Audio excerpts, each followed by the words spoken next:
এই যে tiger, hello tiger. সুরাব শরম পাইছে না? তাকা এদিকে, এ বাতিজা তাকাও।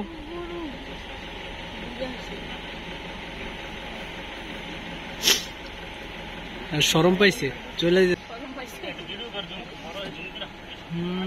রোদ্র যে ওই সাইডে।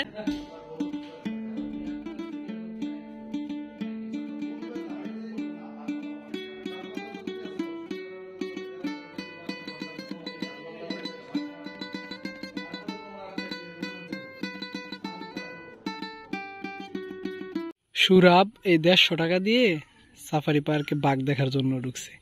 এখন ওরা জিজ্ঞেস করবো যে ওর অনুভূতিটা কিরকম, কি বাঘ কিরকম দেখলি?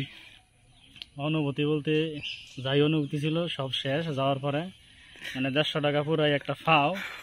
এটা ছোটখাটো প্রতারণা, এটা বিশাল বড় একটা প্রতারণা করা হয়েছে। 2 মিনিটের জন্য এরকম মানে হইল না আর কি ব্যাপারটা। আমার আসলে বলার কিছু নাই। ঠিক আছে, লাভ লস নাই, পুরোটাই লস।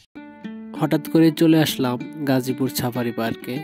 তো আমি আর সুরাব হঠাৎ করেই বের হয়েছি যে কোথাও ঘুরতে যাব। তো সুরাব বলতেছিল যে ভালুকা যাবে, তো ওইদিকে না যে চলে আসলাম গাজীপুর সাফারি পার্কে।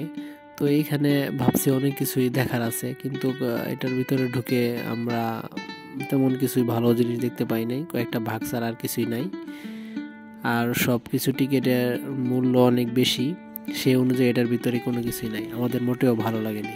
এই ব্যাংকটাই আছে।